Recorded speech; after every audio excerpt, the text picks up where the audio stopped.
उत्तराखंड में बढ़ती ठंड के एक्शन में सीएम धामी आम लोगों को ठंड से बचाने के लिए जनता को निर्देश, अलाव और रैन बसेरों की व्यवस्था ठीक करने के आदेश। उत्तराखंड में मौसम का सितम जारी, कई जिलों के तापमान में आई भारी गिरावट, बर्फबारी और ठंड से पहाड़ी इलाकों के घरों में नलों में जमी बर्फ। उत्तराखंड के पूर्व सीएम हरीश रावत का बयान, अब पीओके के आखिरी कांटे को भी निकाले सरकार, इस काम में पूरा देश है साथ।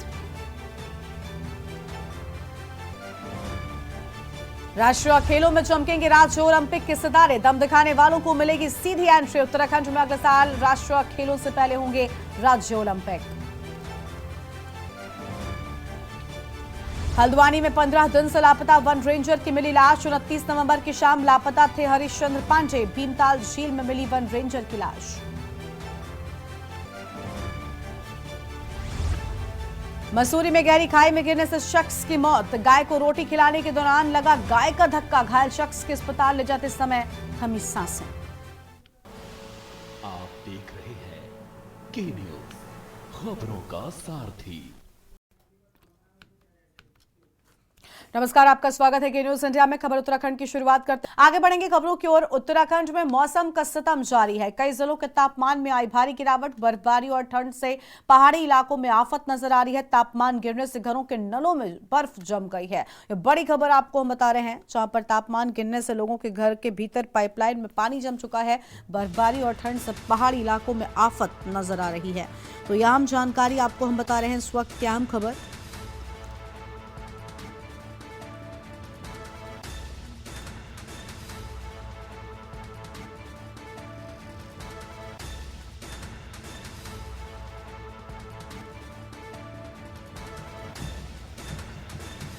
ये बड़ी जानकारी आपको हम बता दें,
उत्तरकाशी से खबर आपको हम बताएंगे, जहां पर लटकाधर में सामूहिक विवाह केंद्र का कार्य, गंगनाड़ी सामूहिक विवाह केंद्र का कार्य अधर में लटका हुआ है। मुख्यमंत्री घोषणा के अंतर्गत स्वीकृत था विवाह केंद्र। उत्तरकाशी के विकासखंड नौगांव का पूरा मामला है। गंगनाड़ी में सामूहिक विवाह केंद्र का निर्माण कार्य लटका हुआ है। पूर्व विधायक यमुनोत्री केदार सिंह रावत ने किया था शिलान्यास। 9 अगस्त 2021 को हुआ था विवाह केंद्र का शिलान्यास। बड़ी जानकारी आपको हम बता रहे हैं।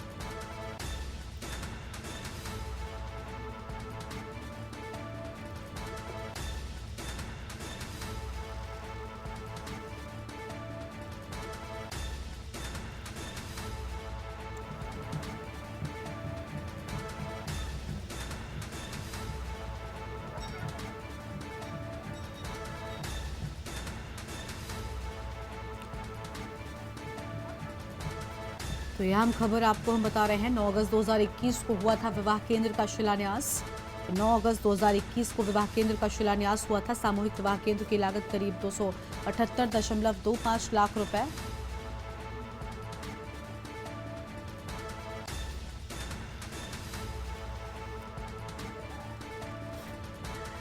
उत्तरकाशी से खबर आपको हम बता दें, गंगनाड़ी सामूहिक विवाह केंद्र का कार्य अधर में लटका और मुख्यमंत्री घोषणा के अंतर्गत स्वीकृत था विवाह केंद्र। बड़ी जानकारी आपको हम बता रहे हैं। उत्तरकाशी के विवाह खंड नौगांव का पूरा मामला है।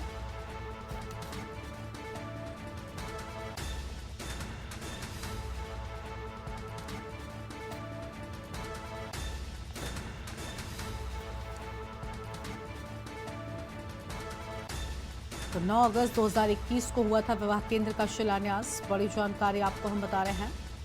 और सामूहिक विवाह केंद्रों की लागत करीब 278.25 लाख रुपए। पूर्व विधायक यमुनोत्री ने किया था शिलान्यास। 9 अगस्त 2021 को हुआ था विवाह केंद्र का शिलान्यास। यह आम खबर आपको हम बता रहे हैं। तो ये बड़ी जानकारी आपको हम बता दें। ग्रामीण निर्माण विभाग खंड उत्तरकाशी से जुड़ा ये पूरा मामला। उत्तरकाशी से खबर, लटका अधर में सामूहिक विवाह केंद्र का कार्य। और गंगनानी सामूहिक विवाह केंद्र का कार्य अधर में लटका। बड़ी जानकारी आपको हम बता रहे हैं। मुख्यमंत्री घोषणा के अंतर्गत स्वीकृत था विवाह केंद्र। उत्तरकाशी के विवाह खंड नौगांव का है पूरा मामला। गंगनानी में सामूहिक विवाह केंद्र का निर्माण कार्य लटका। ये बड़ी जानकारी आपको हम बता दें। पूर्व विधायक यमुनोत्री केदार सिंह रावत ने शिलान्यास किया था। और 9 अगस्त 2021 को हुआ था विवाह केंद्र का शिलान्यास। अनिल रावत हमारे साथ में उत्तरकाशी से जुड़ चुके हैं। अनिल, सामूहिक विवाह केंद्र की लागत करीब 278.25 लाख करोड़ थी और जिस तरीके से यहाँ पर बर्बादी होती हुई नजर आ रही है वो हम देख पा रहे हैं तस्वीरों में। क्या है पूरी जानकारी आपके पास? अनिल, आवाज मिल रही है क्या आपको? जी जी बिल्कुल अनिल, पूरा मामला क्या है, क्योंकि हम देख पा रहे हैं कि किस तरीके से ग्रामीण निर्माण विभाग खंड उत्तरकाशी कार्यदायी संस्थाओं और जो यहाँ पर स्थितियां हो चुकी हैं वो सब कुछ नजर आ रहा है। अधर में सामूहिक विवाह केंद्र का कार्य लटक गया है। बिल्कुल गरिमा, इसमें बता दूं जो ये पूरा मामला जो शादी समारोह का जो है, ये गंगनानी में जो है सरकार की मंशा थी कि जो है जो गरीब तबके के जो लोग हैं, इन लोगों के लिए जो है एक सामुदायिक शादी समारोह बनाया जाए, ताकि जो जो गरीब वर्ग के जो लोग हैं यहाँ पर जो है वो लोग जो है शादी कर सके। बिल्कुल सरकार की मंशा थी। भले ये मामला 2018 से जो इसमें कार्य चल रहा है और इसमें जो है पूरा अभी जो काम है वो बिल्कुल जो है अधर में लटका हुआ। न जाने विभाग इसमें आखिर क्यों लापरवाह कर रहा है, ये बड़ी चिंता की बात है। जी गरिमा, बिल्कुल, लेकिन इसके चलते कहीं ना कहीं आम जनता को भुगतना पड़ रहा है। जो जिम्मेदार हैं आखिर वो इस पूरे मामले में आंखें मूंदे क्यों बैठे हुए हैं? बिल्कुल गरिमा, बात करें जो है यहाँ के जो स्थानीय लोग हैं, यहाँ के जो इस काफी जो ये बड़ा क्षेत्र माना जाता है, जो बड़कोट जो है तहसील के अंतर्गत जो है ये क्षेत्र आता है, जो गंगनानी जहाँ पे शादी समारोह का जो केंद्र बनाया जा रहा है। लेकिन इसमें जो है कहीं ना कहीं जो है बिल्कुल ये राष्ट्रीय राजमार्ग पे ही लगा हुआ है। वहाँ जो गंगनानी जो है वहाँ पर जो है कई लोग जो है शादी समारोह भी कर रहे हैं, लेकिन जो ये सरकार की जो मंशा थी कि इसको जो है दिव्य और भव्य बनाया जाए, वो बिल्कुल जो अभी धरातल पर विभाग जो है उसको उतारने पे नाकाम साबित हो रहा है। जी शुक्रिया अनिल आपका अधिक जानकारी के लिए। तो उत्तरकाशी के विकास खंड नौगांव का ये पूरा मामला है। ये बड़ी जानकारी आपको हम बता रहे हैं। आम खबर,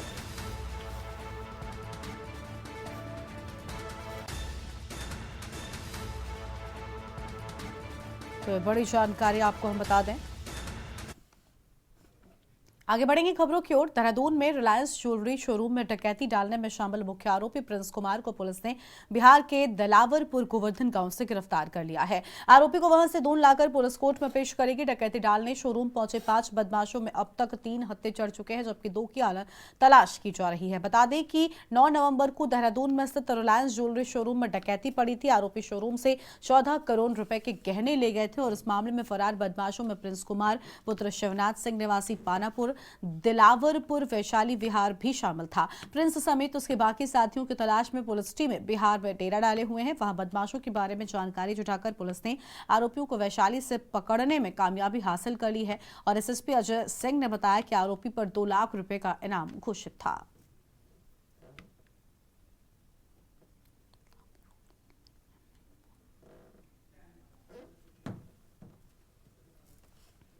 उत्तराखंड भाजपा ने कार्यकर्ताओं से बेहतर समन्वय के लिए प्रदेश कार्यालय में वरिष्ठ पदाधिकारियों की ड्यूटी लगाई है। प्रदेश अध्यक्ष महेंद्र भट्ट ने समन्वय के लिए प्रदेश उपाध्यक्ष बलवंत सिंह भौर्याल, विधायक खजान दास, प्रदेश उपाध्यक्ष कुलदीप कुमार, प्रदेश मंत्री हेमा जोशी, प्रदेश उपाध्यक्ष कैलाश शर्मा, प्रदेश मंत्री मीरा रतूड़ी, प्रदेश उपाध्यक्ष नीरू देवी, प्रदेश मंत्री गुरविंदर चंडोक, प्रदेश उपाध्यक्ष शैकेंद्र बिष्ट आदि को जिम्मेदारी सौंपी है। वहीं प्रदेश मीडिया प्रभारी मनवीर सिंह चौहान ने ये जानकारी देते हुए कहा कि बड़ी संख्या में पार्टी कार्यकर्ता और पदाधिकारी जनपदों से विभिन्न कार्यों एवं कार्यक्रमों के सिलसिले में राजधानी पहुंचते हैं। लिहाजा उनसे संवाद स्थापित कर उनकी समस्याओं का निदान करने या संबंधित व्यक्ति तक उसे पहुंचाने के लिए पार्टी लगातार गंभीर प्रयास करती है। इस क्रम को अधिक व्यवस्थित और सुदृढ़ बनाने के लिए विभिन्न प्रदेश पदाधिकारियों को मुख्यालय में बैठने की जिम्मेदारी दी गई है।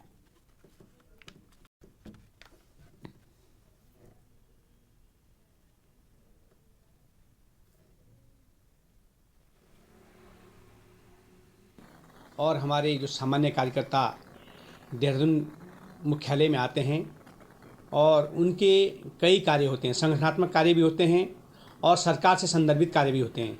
जहां जो जिस संदर्भित जिसका कार्य हो उन कार्यों को पूर्णता मिले, उनमें उनको सहायता मिले, इसके लिए भारतीय जनता पार्टी के हमारे एसओसी प्रदेश अध्यक्ष माननीय महेंद्र भट्ट जी ने उन कार्यकर्ताओं की कार्यों के समाधान के लिए प्रदेश के पदाधिकारियों, जो वरिष्ठ पदाधिकारी हैं, उनके मुख्यालय में ड्यूटी लगाई है। 2 प्रदेश पदाधिकारी एक दिन में प्रदेश कार्यालय में डे ऑफिसर के रूप में रहेंगे।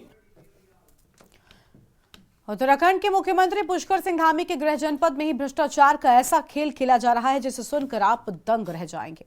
दरअसल जनपद ऊधम सिंह नगर के जसपुर पतरामपुर रेंज क्षेत्र में एक नहर पर सिंचाई विभाग के द्वारा निर्माण कार्य किया जा रहा है और उस निर्माण कार्य की आड़ में जंगलों को उजाड़ो अभियान भी चल रहा है। वन विभाग की बिना परमिशन के पेड़ों को कटने का सिलसिला लगातार जारी है। रहस्यमय तरीके से पेड़ कटकर गायब हो जाते हैं और क्षेत्रीय अधिकारी ललितार्य को इनकी कानों कान खबर तक नहीं लगती, या फिर यूं कहें कि देखकर भी नजरअंदाज किया जा रहा है। और इस नजरअंदाजी को क्या कहेंगे ये आप और हम ठीक तरीके से जानते हैं। पतरामपुर वन क्षेत्र में बड़ी संख्या में पेड़ों का कटाव हो गया और पेड़ कटकर चले भी गए और इस अवैध खेल की जानकारी मिलते ही तराई पश्चिमी क्षेत्र के डीएफओ प्रकाश चंद्र आर्य ने पहले सिंचाई विभाग के कार्य को रुकवाया, फिर टीम का गठन कर मामले की जांच शुरू कर दी है।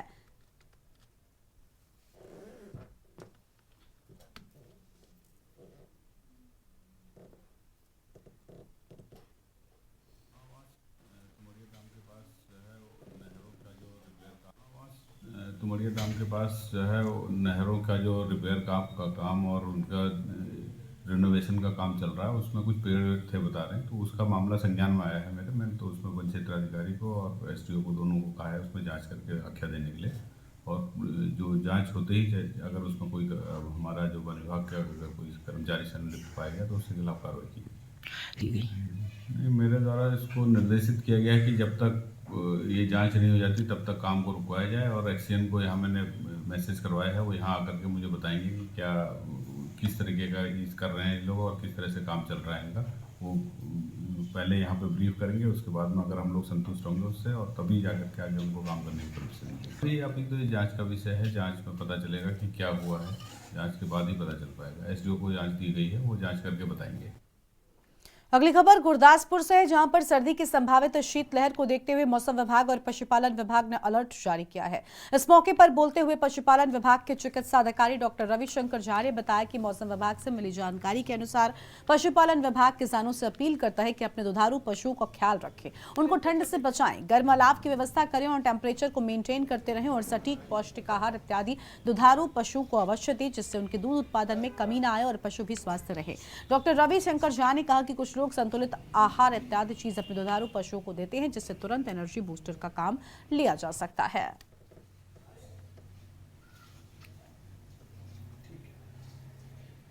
जी बिल्कुल, ठंड एवं शीतलहर के प्रकोप से पशुओं को बचाने की ज़रूरत है। इस संबंध में जिला आपदा प्राधिकरण जो कि माननीय जिलाधिकारी के अध्यक्षता में उसकी मीटिंग में भी इसमें अपील जारी की गई है और पशुपालन विभाग अपने सभी पशुपालकों से बार बार लगातार ये अपील जारी करता है कि अभी ठंड का प्रकोप शुरू हो चुका है और आने वाले समय में मध्य दिसंबर से मध्य जनवरी तक शीतलहर और ठंड का अत्यधिक प्रकोप होगा उसमें अपने पशुओं को बचा के रखें, उन्हें खुले में न छोड़ें, क्योंकि इससे पशुओं में शीत आघात, कोल्ड शॉक, निमोनिया, ठंड लगने आदि की समस्या हो सकती है। अगली खबर पौड़ी से है, जहां बीते 8 से 9 दिसंबर को देहरादून में हुए ग्लोबल इन्वेस्टर्स समिट से वापस लौटे स्थानीय विधायक राजकुमार पुरी ने कहा कि प्रधानमंत्री नरेंद्र मोदी ने वन अनुसंधान संस्थान में उत्तराखंड वैश्विक निवेशक शिखर सम्मेलन का उद्घाटन किया। 2 दिवसीय शिखर सम्मेलन का उद्देश्य पहाड़ी राज्यों को एक प्रमुख निवेश गंतव्य के रूप में बढ़ावा देना है। उन्होंने कहा कि स्थानीय उत्पादों को बढ़ावा देने और स्वयं सहायता समूह की आय बढ़ाने के लिए हाउस ऑफ हिमालय ब्रांड भी लॉन्च किया गया। बताया गया कि इसमें देश विदेश से 1000 से अधिक निवेशक और प्रतिनिधियों के द्वारा भाग लिया गया। उन्होंने कहा कि प्रधानमंत्री मोदी जहां देश को आगे बढ़ाने के लिए विकासवादी सोच के साथ आगे कदम बढ़ा रहे हैं, तो वहीं प्रदेश में ग्लोबल इन्वेस्टर समिट का होना उत्तराखंड प्रदेश के लिए लाभकारी और विकास के लिए मील का पत्थर सिद्ध होगा।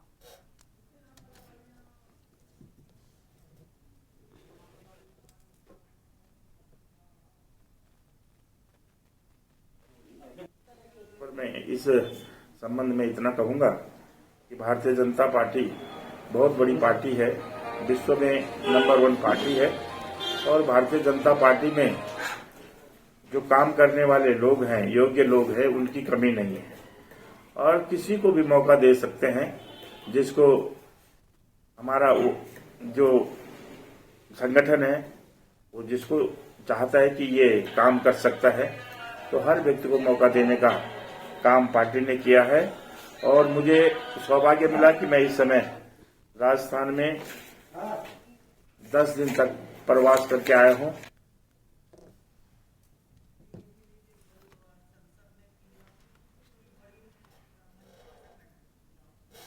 और इसी बीच एक बड़ी जानकारी दिल्ली से सामने आ रही है। इस वक्त की बड़ी जानकारी का रुख कर लेते हैं, जहां पर संसद में प्रधानमंत्री मोदी की बड़े मंत्रियों के साथ बैठक की बात सामने आ रही है। इस वक्त की बड़ी जानकारी आपको हम बता दें, संसद सुरक्षा में सेंध पर पीएम मोदी की बैठक। बड़ी जानकारी आपको हम बता दें, दिल्ली में उत्तराखंड सीएम धामी भी हैं मौजूद, तो उत्तराखंड के सीएम धामी भी मौजूद हैं। संसद में प्रधानमंत्री मोदी की बड़े मंत्रियों के साथ बैठक होगी। संसद में प्रधानमंत्री मोदी की बड़े मंत्रियों के साथ बैठक की बात सामने आई है, इस वक्त की बड़ी खबर। और संसद सुरक्षा में सेंध पर प्रधानमंत्री मोदी की बैठक, तो संसद सुरक्षा में सेंधमारी पर प्रधानमंत्री मोदी की बैठक होगी। अमित शाह और राजनाथ सिंह बैठक में मौजूद रहने वाले हैं। ये बड़ी खबर आपको हम बता रहे हैं। दिल्ली में उत्तराखंड सीएम धामी भी मौजूद हैं। फिलहाल ये बड़ी जानकारी आपको हम बता रहे हैं।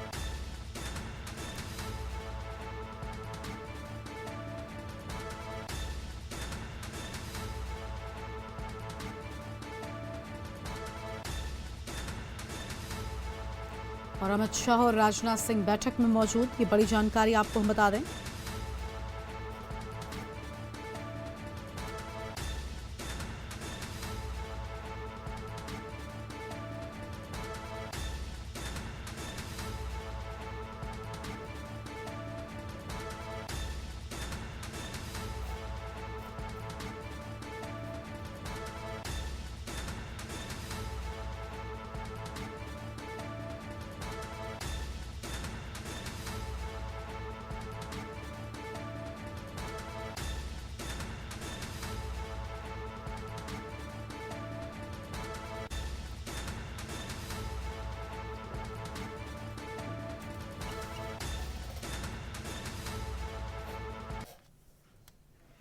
उत्तराखंड में अगले साल होने वाले लोकसभा चुनाव से पहले राज्य में एक बार फिर से यूसीसी पर चर्चा शुरू हो गई है। दरअसल धामी सरकार राज्य में समान नागरिक संहिता बिल यानी कि यूसीसी पारित कर सकती है। इसके लिए धामी सरकार आगामी जनवरी के अंत तक विधानसभा का विशेष सत्र बुलाने की तैयारी में है। हालांकि अभी अंतिम निर्णय बाकी है। वहीं उम्मीद की जा रही है कि यूसीसी का ड्राफ्ट तैयार करने के लिए गठित समिति जल्द ही अपनी रिपोर्ट सरकार को सौंपेगी। और सूत्रों से मिली जानकारी के मुताबिक यूसीसी के ड्राफ्ट के लिए सुप्रीम कोर्ट की रिटायर्ड जस्टिस रंजना देसाई की अध्यक्षता में गठित 5 सदस्यीय समिति रिपोर्ट तैयार कर चुकी है। अब इसकी रिपोर्ट प्रदेश सरकार को सौंपे जाने की औपचारिकता भर ही बाकी है। ऐसे में धामी सरकार 2024 को देश में होने वाले लोकसभा चुनाव से पहले उत्तराखंड में यूसीसी को लागू कर बड़ा दांव खेल सकती है। बताया जा रहा है कि अयोध्या में आगामी 22 जनवरी को राम मंदिर के उद्घाटन के बाद धामी सरकार इस संबंध में फैसला ले सकती है। तो वहीं जनवरी के तीसरे सप्ताह में समिति का कार्यकाल भी पूरा होने जा रहा है। एक रिपोर्ट देखिए।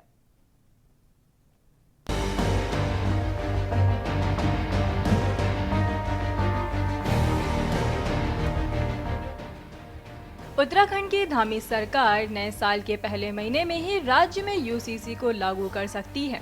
इसके लिए धामी सरकार आगामी जनवरी के अंत तक विधानसभा का विशेष सत्र बुलाने की तैयारी में है। हालांकि अभी अंतिम निर्णय लिए जाना अभी बाकी है। वहीं उम्मीद की जा रही है कि यूसीसी का ड्राफ्ट तैयार करने के लिए गठित समिति जल्द ही अपनी रिपोर्ट सरकार को सौंप देगी। सूत्रों से मिली जानकारी के मुताबिक यूसीसी के ड्राफ्ट के लिए सुप्रीम कोर्ट की रिटायर्ड जस्टिस रंजना देसाई की अध्यक्षता में गठित 5 सदस्यीय समिति रिपोर्ट तैयार कर चुकी है। अब इसकी रिपोर्ट प्रदेश सरकार को सौंपे जाने की औपचारिकता भर ही बाकी है। ऐसे में धामी सरकार 2024 को देश में होने वाले लोकसभा चुनाव से पहले उत्तराखंड में यूसीसी को लागू कर बड़ा दावा खेल सकती है। वहीं आम जनता की यूसीसी पर क्या कुछ राय है, पहले उसे सुनते हैं।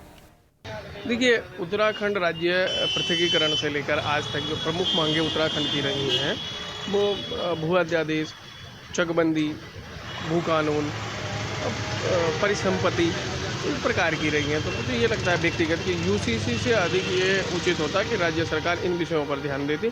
हमारी जो परिसंपत्ति के मामले लंबित हैं, जो हमारा भू कानून, भू अध्यादेश लंबित है, इन विषयों पर अधिक ध्यान देते तो ये शायद उचित होता है। यूसीसी लागू जो अभी कह रहे थे जल्दी लागू हो जाएगा, तो क्या लगता है कि ये होना भी चाहिए या उससे पहले और भी कानून होना चाहिए? तो यूसीसी से अधिक महत्वपूर्ण तो उत्तराखंड में अधिक और कानून हैं जिनमें इनर लाइन परमिट और अदर चीज़ों की बात थी। अब यूसीसी मुझे ये लगता है व्यक्तिगत कि ये एक चुनावी मुद्दा है, चुनावी एजेंडा है, लोकसभा चुनाव सिर पे हैं, तो इसलिए राज्य सरकार आम जनमानस को भटकाने के लिए इस प्रकार के शासनादेश और कानून लाने की तैयारी है। बिल्कुल, मैं तो समझता हूँ ये ज़रूरी है कि यूसीसी लागू होना चाहिए। समान नागरिकता संहिता बिल्कुल सब पर लागू होनी चाहिए। वही समाज है, समाज में आपने धर्म जातियों पे जो बांट रखा है वो ठीक नहीं है। सबके लिए एक कानून, एक बराबर कानून रहेगा तो बहुत अच्छा रहेगा। हम ये सोचता, मेरा ये मानना है कि कोई आदमी ना छोटा है ना बड़ा है, यहाँ से पक्षपात की सारी दृष्टि हट जाएगी। आपको बता दें कि धामी सरकार ने मई 2022 में उत्तराखंड के सामने नागरिक संहिता का ड्राफ्ट तैयार करने के लिए सुप्रीम कोर्ट की रिटायर्ड जज जस्टिस रंजना प्रकाश देसाई अध्यक्षता में 5 सदस्यीय कमेटी का गठन किया था। बताया जा रहा है कि अयोध्या में आगामी 22 जनवरी को राम मंदिर के उद्घाटन के बाद धामी सरकार इस संबंध में फैसला ले सकती है। वहीं जनवरी के तीसरे सप्ताह में समिति का कार्यकाल भी पूरा होने जा रहा है। ऐसे में माना जा रहा है कि सरकार 22 जनवरी के बाद सत्र आहत कर सकती है। वहीं राज्य में इस मुद्दे पर रियासत गरमा गई है। विपक्ष का कहना है कि सरकार लोकसभा चुनाव को देखते हुए यूसीसी के मुद्दे पर जनता को भ्रमित करने का प्रयास कर असल मुद्दे से जनता का ध्यान भटकाना चाहती है। वहीं सत्ता पक्ष का कहना है कि घोषणा पत्र में यूसीसी लागू कराने का वादा जनता से किया गया था, जिसे पूरा करने की दिशा में सरकार आगे बढ़ रही है। यूसीसी के मुद्दे पे भारतीय जनता पार्टी की जो सरकार है ये लोगों को गुमराह करने का काम कर रही है। पिछले काफ़ी लंबे समय से मुख्यमंत्री जी कह रहे हैं कि हमारा यूसीसी का ड्राफ्ट तैयार है और जो कमेटी है वो हमको सौंप देगी, लेकिन इतना समय हो गया वो कमेटी ने कोई ड्राफ्ट मुख्यमंत्री को नहीं भेजा और विपक्ष की कोई राय नहीं ली गई। हम इंतजार कर रहे हैं, कांग्रेस मुख्य विपक्षी दल होने के नाते हम यूसीसी का जो ड्राफ्ट है उसकी प्रतीक्षा कर रहे हैं कि वो यूसीसी का ड्राफ्ट हमारे पास भेजे, हम भी उसका अध्ययन करें, कुछ हमारे से भी वो राय ली जाए, क्योंकि जनता से जुड़ा हुआ मुद्दा है ये जब चुनाव आ रहा तो यूसीसी भी इनको याद आ जाता है। इसको लेकर हमारी सभी जनपदों में सभी तमाम बैठकें हो चुकी हैं। हमारी जो उच्चतम न्यायालय से रिटायर्ड जस्टिस हैं श्रीमती रंजना देसाई, उनकी अध्यक्षता में हमारी 5 सदस्यीय कमेटी बनी है। उनका पूरा ड्राफ्टिंग जो है इस विषय को लेकर रेडी है और अभी माननीय मुख्यमंत्री जी को वो रिपोर्ट जो है सौंपी जाएगी। आने वाले समय में माननीय मुख्यमंत्री जी के निर्देशों के अनुसार इसमें विशेष सत्र बुलाया जा सकता है।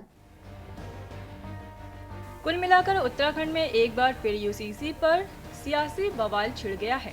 सरकार से लेकर संगठन तक इसे जल्द से जल्द लागू कराने का दावा कर रहे हैं, तो दूसरी ओर विपक्ष ने यूसीसी पर सरकार की मंशा पर सवाल उठाया है। साथ ही यूसीसी में सरकार क्या कुछ करने जा रही है, इस पर अभी बरकरार है सवाल। ये है कि क्या सरकार जानबूझकर यूसीसी को लागू करने में लेट कर रही है? क्या 2024 में धामी सरकार यूसीसी का इंतजार खत्म कर देगी या एक बार फिर नई तारीख का इंतजार कराएगी? Uttarakhand desk report.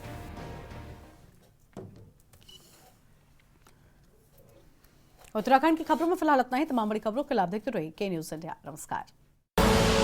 आप देख रहे हैं के न्यूज़, खबरों का सारथी।